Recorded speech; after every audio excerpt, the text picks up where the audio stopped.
یہ نہیں کہ عید والے دن ہمیں جی سادہ ہی ٹھیک ہے، یہ اللہ تعالیٰ کو پسند ہے، لیکن جہاں پہ ایک سنت طریقہ آ جاتا ہے وہاں پہ ہم نے سنت کو فالو کرنا ہے، نہ کہ ہم عید والے دن گندے کپڑے پہن کے نہیں جی نہیں ہم ایسے ہی ٹھیک ہے، نہیں، یہ روش ہے۔ عید والے دن غسل کریں اور بہترین لباس پہنیں جو اللہ تعالیٰ نے دیا ہوا ہے، نیا لباس پہنیں، خوشبو لگائیں۔ یہ عید والے دن جو اللہ تعالیٰ کی طرف سے جو اللہ نے ہمیں خوشی دیا اس کا ایک اظہار ہوتا ہے اور اللہ تعالیٰ اس چیز کو پسند کرتا ہے۔ تیسرے نمبر پر عید والے دن ہم نے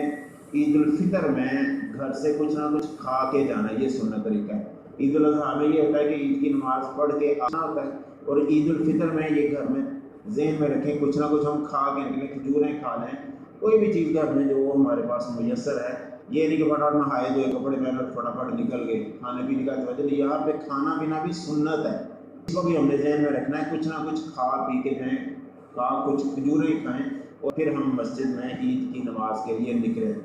چوتھے نمبر پر کہ عید سے راستے سے ہم نے جانا ہے عیدگاہ میں، واپسی پہ راستہ تبدیل کریں، یہ بھی نبی کریم صلی اللہ علیہ وسلم کی سنت ہے، اس کا بھی ہم خیال رکھیں کہ جدھر سے ہم مسجد میں گئے یا میدان میں گئے جہاں پہ بھی ہم نے عید کی نماز ادا کرنی ہے، واپسی پہ تھوڑا خواہ میں ایکسٹرا چلنا پڑ جائے راستہ تبدیل کر لیں، یہ سنت طریقہ ہے، راستہ کا بھی تبدیل کریں لازمی طور پر۔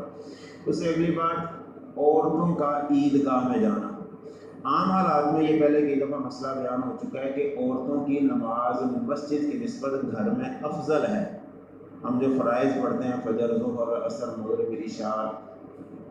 ان نمازوں کے لیے شریعت نے عورت کو کہا یہ گھر میں پڑھے، یہ گھر میں اس کی نماز افضل ہے، لیکن عید کی نماز یہ عورت کی نبی کریم صلی اللہ علیہ وسلم کی عید ہے کہ یہ میدان میں جا کے عیدگاہ میں ادا کریں، یہاں پہ نہیں آپ کے گھر میں عید کی نماز پڑھنی، نہیں، عید کی نماز گھر میں نہیں ہے، یہ میدان میں، کھلے میدان میں جہاں پہ جس چیز کا انتظام ہے، اگر کئی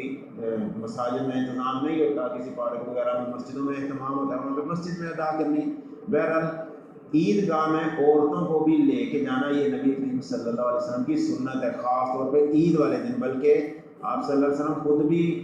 بیوی بچوں کو بھی لے کے جانے کا اہتمام کرتے اور حکم دیتے تھے کہ جو حائضہ عورتیں ہیں جنہوں نے عید کی نماز نہیں بھی پڑھنی وہ بھی عیدگاہ میں پہنچیں۔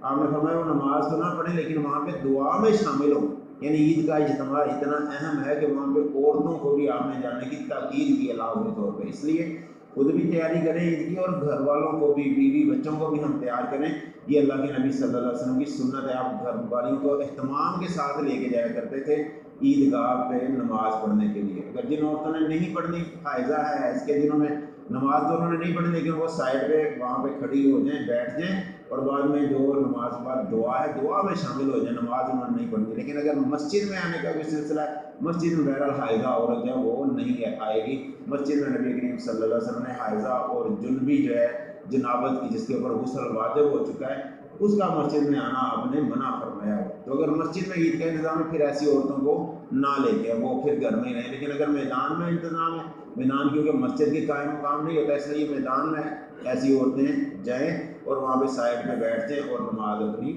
ادا کریں۔ یہ خاص طور پہ جو موٹی موٹی باتیں عید کے ضمن میں ہیں وہ ہمارے ذہن میں رہیں تاکہ اس کے مطابق ہم عید سنت کے مطابق گزاریں۔ اگلی بات ایک اور، تکبیرات کا اہتمام کریں لازمی طور پر، اللہ اکبر، اللہ اکبر، لا الہ الا اللہ، واللہ اکبر، اللہ اکبر وللہ الحمد۔ اور بھی کچھ روایتوں میں الفاظ مختلف آتے ہیں، یہ مشہور الفاظ ہیں جو عام طور پہ بولے جاتے ہیں جاتے ہوئے آتے ہوئے عید والے دن، اللہ کی کبریائی کے بڑائی کے